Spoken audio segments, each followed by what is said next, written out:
And I was informed of that when I was asking people. I love it. It's like, okay, so there's a lot of money.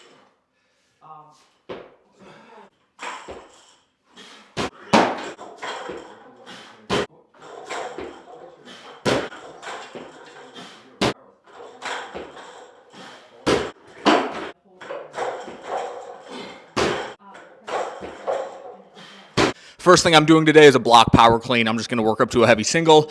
No idea what to expect, what I should hit. I'll be pretty happy if I can hit 160, I guess.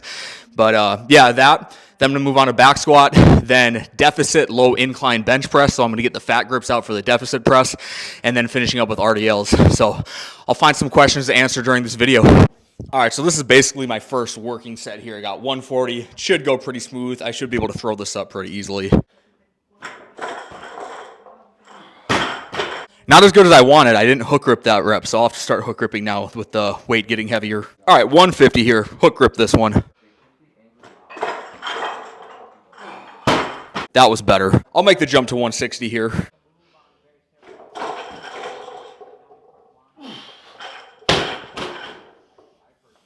Was that a power? I don't know. I guess I'll have to see that again. I'll go up a little bit. I think I can power that more clean than what I just did. I'll go up to 162 and try to power that.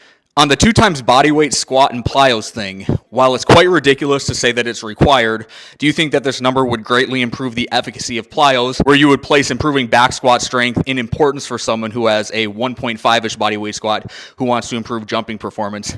Yeah, potentially. It kind of just goes back to the whole like strong enough thing. Like strong enough isn't a number that you can lift. Strong enough, I wouldn't even say it's a relative number, or definitely not an absolute number. But strong enough just kind of refers to you're strong enough if, in order to improve strength, you have to take away necessary resources and energy away from jumping or whatever activity other than strength training is. But if someone can squat a 1.5 times body weight and they're still gaining strength relatively easily with basic strength training, then yeah, continuing to get stronger is definitely, I would say it's going to help them with their plyos. May not necessarily help them jump higher, but it's going to help them be more resilient and robust to all of the landing impacts and all the ground contacts that plyos are going to demand of them. All right, let's go for 162 here.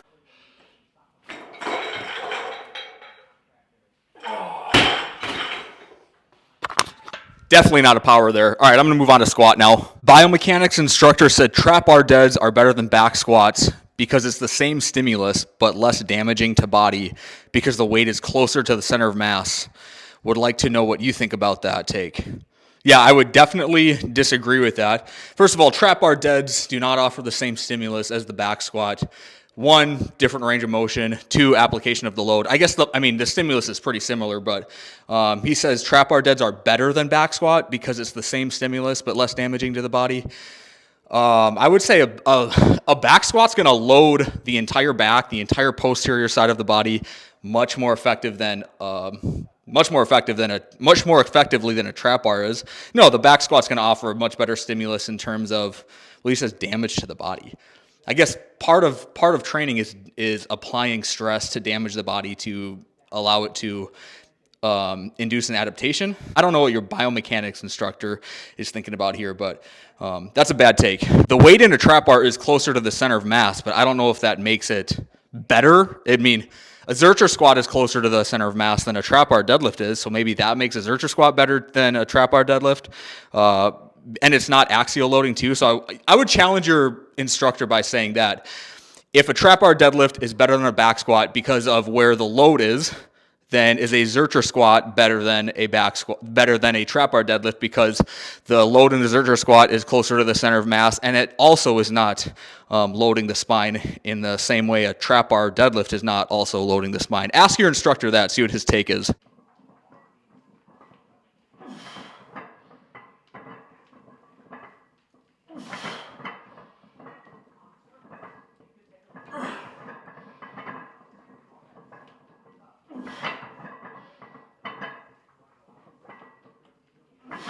All right, my last set of 5, I'm going to do 495. I feel like it'll go well based on the last 2 sets. Do I have any recommendations on other content creators that both share good training advice and also effectively implement it themselves?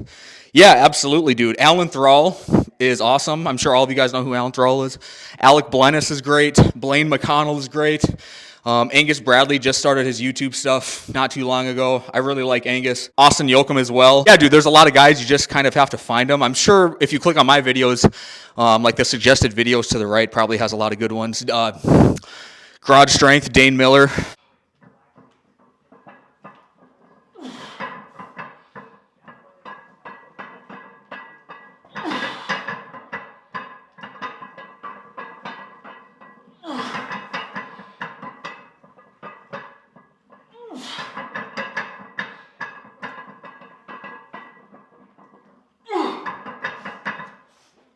All right, moving on to the deficit low incline press here. I know I've talked about it before, but these fat grips are awesome for pressing.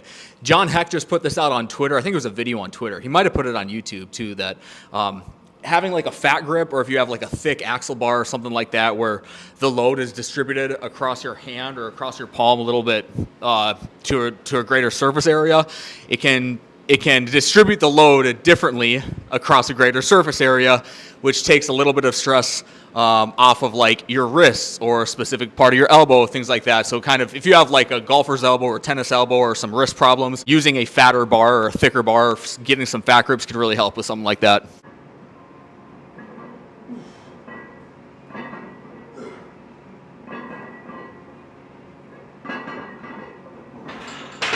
Do I still believe in doing the minimums, or does that approach still apply to focusing more on strength and hypertrophy? Yeah, doing the minimums, it's always going to be applicable. You just have to approach it in the right way. Even if you're still training for maximal strength and hypertrophy, who's the one bodybuilder? Dorian Yates. I don't know if it's true or not, but supposedly he used to just do like 2 hard sets of an exercise, like 2 sets of 8s, which honestly, I train that way a lot of the times, and it worked for him.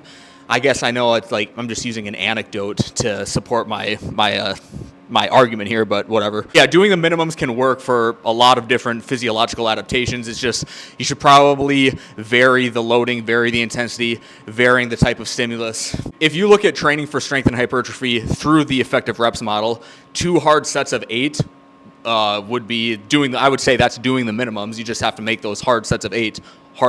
They have to be legit 1 to 2 RIR or 2 to 3 RIR.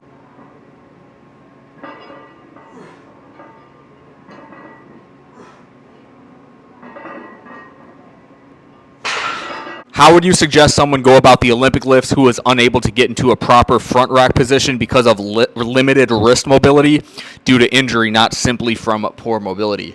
I think I would ask the question, if it's due to injury, do you ever want to get into a front rack position? Like, do you want to force yourself to get into a front rack position?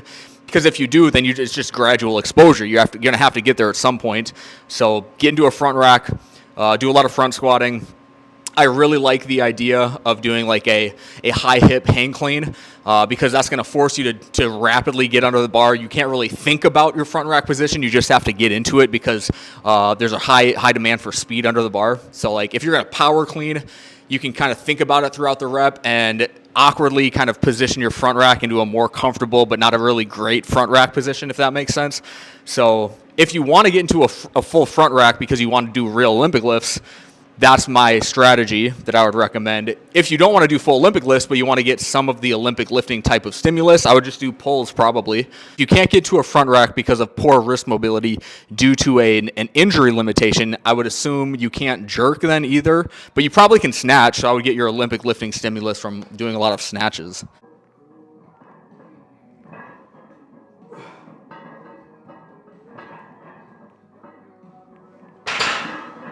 All right, RDL's here, last thing of the day. Going to hit 500 for my first set of 4 reps.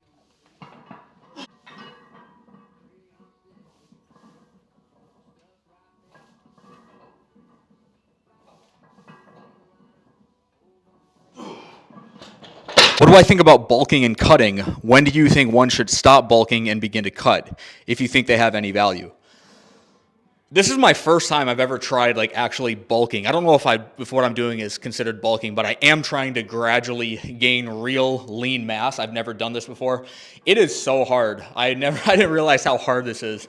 trying to like really put effort into watching what I'm eating and just being mindful about what I'm eating, because before I never really did that.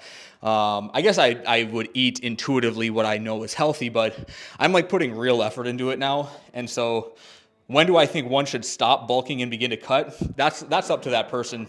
That's up to every individual to decide. I mean, I guess if they feel like they're putting on too much fat mass, then you should probably start cutting. If you feel like you're out of shape, if you feel like your cardiorespiratory system is suffering because you're adding too much weight and it's not good weight, then you should probably start cutting. But this is my first time really experimenting with it. So when I'm done with this, I'm going to let you know how it all goes. I'll show you my body scanner when I take my body comp. I'll show all of that to you guys. I'm 55. When you turn 50, what moves, exercises, etc. will still be in your sessions for strength, health, agility, etc. Hopefully everything I'm doing now, I'm doing when I'm 50. I'm not naive to not think that I'm going to decrease in performance. Hopefully exercise selection wise, when I'm 50, I can do everything that I'm doing now. Hopefully I can still play basketball when I'm 50. Hopefully I'm probably not going to be dunking when I'm 50, but hopefully I can still jump up and touch rim and like be somewhat agile on the court. But yeah, exercise selection wise, hopefully everything I'm doing now, I'm doing when I'm 50. What is my best overhead press, single or set of 5? My best overhead single is 315. That was in 2018, I think. That's when I weighed like 250, 245, 250 though. My best set of 5, I think I've hit 275 for a set of 5, but that was around the same time. Now I bet if my standing overhead press, I bet my 1 rep max is probably 280 right now. Yeah, that's probably what it is. And I probably could hit 250 for a set of 5 right now, maybe. The last set of RDL is just gonna hit a double.